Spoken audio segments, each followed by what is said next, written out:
Something else I'm going to have to do pretty soon is buy insulation.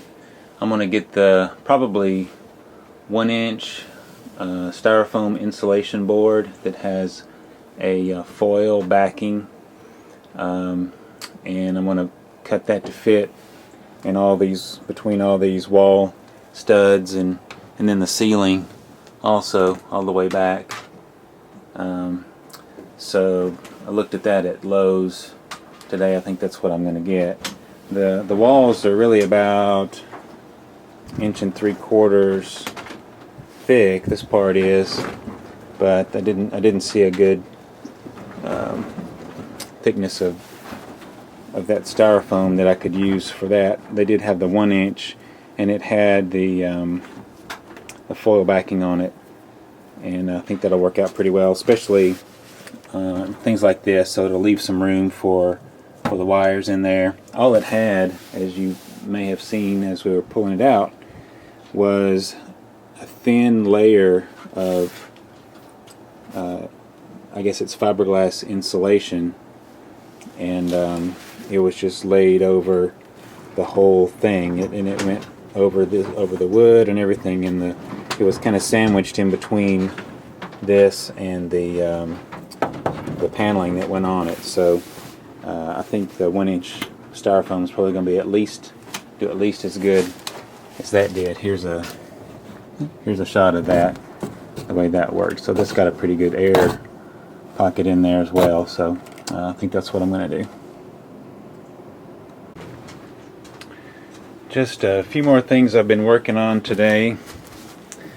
When I cut out the paneling, I cut right along this wall, and there wasn't a wall stud there that edge of that was nailed to, and so when I put the new paneling back in, I'm going to have something to nail to. So I've put these little pieces in right here, just nailed them in with the nail gun, so I'll have something to nail to. So I've done that, and in front I did the same thing on the other side of the bathroom and the cabinets right there, and then here in the front I've done the same thing right here, because I cut along there. Did that on either side, so it doesn't have to be real pretty, but just has to have something to nail to when I put that paneling back in.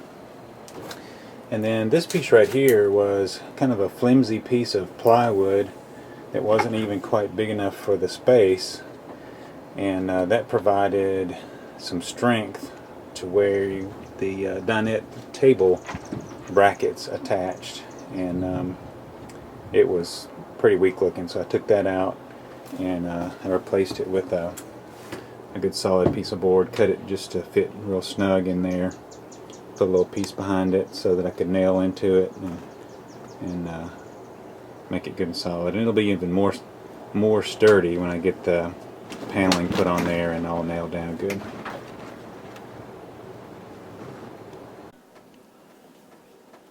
Well, it's another kind of rainy night here working in the camper, and one of the things I'm trying to do tonight is work on one of these ceiling rafters that evidently something in the past has come down and hit the outside of the camper on the top, and it broke through, and it broke one of these, it cracked one of these rafters, and it's been sagging. So that's kind of, you can see how when I put in the ceiling, this rafter sags down below the others, and so it's not gonna work. I need to get that shored back up there.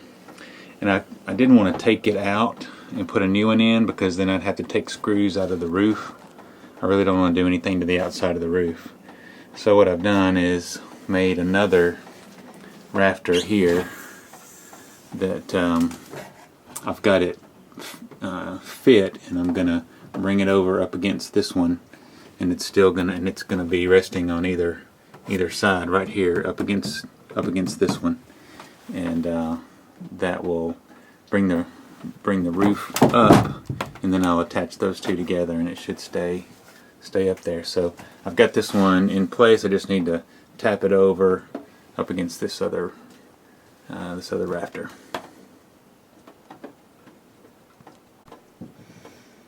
Okay, now you can see that now that I've tapped this one over up against it, it has raised this one up to the proper level, and I'll probably attach these together with a few screws across there, and I should take care of it.